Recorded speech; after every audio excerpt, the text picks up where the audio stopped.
hari ini aku akan mempresentasikan tentang budidaya unggas. Sebelumnya, perkenalkan dulu, nama aku Miftahul Ilmia dari kelas 12 MIPA 3 absen 13.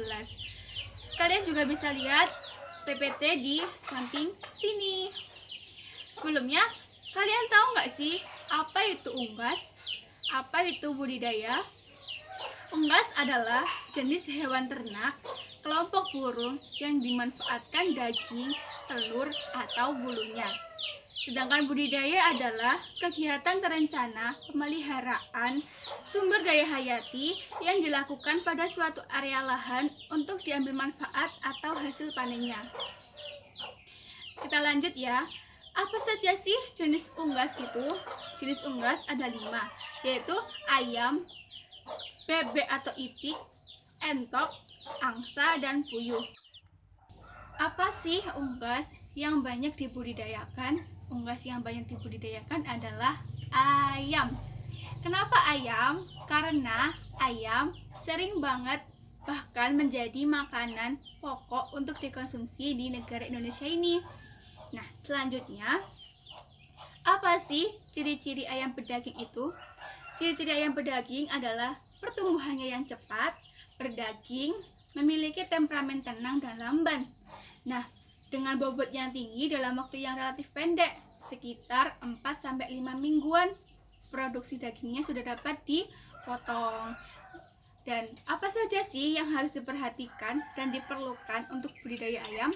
Yang harus diperlukan adalah mempersiapkan kandang, memberi makan dan minum, memberi vaksin, penyemprotan disinfektan pada kandang. Dan yang harus diperhatikan adalah pemilihan lokasi, penggunaan kandang, pemberian makan dan minum, pembersihan kandang, pemberian vaksin dan disinfektan. Kenapa pemilihan lokasi? Karena bisa mempengaruhi kehidupan manusia, seperti mengganggu karena bau kotorannya ataupun karena hama yang ditimbulkan oleh ayam itu sendiri. Selanjutnya, apa saja sih jenis kandang untuk ayam pedaging? Yang pertama, ada kandang liter. Kedua, kandang panggung. Ketiga, kandang kombinasi. Keempat, kandang baterai. Kelima, kandang umbaran. Yang keenam, kandang closed house. Yang ketujuh, kandang open house. Dan bagaimana sih cara perawatan kandang yang baik dan benar? 1. Pembersihan kandang dengan teratur. Yang kedua, penyemprotan kandang dan pengeringan kandang. Yang ketiga, sterilisasi. Yang keempat, pembersihan atap kandang.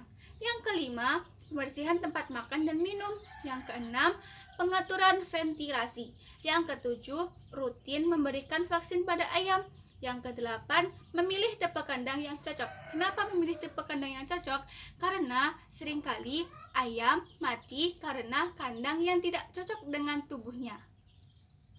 Selanjutnya, penyakit pada unggas. Kalian tahu nggak sih bahwa unggas juga bisa terkena penyakit loh? Dan penyakit yang sering menyerang unggas, yang pertama yaitu berak darah. Yang kedua, tungau atau kutuan. Yang ketiga, tetela atau Newcastle disease. Yang keempat, berak kapur. Yang kelima, cacar ayam. Dan faktor penyebab penyakit pada unggas, yang pertama, masuknya hewan lain pada kandang unggas.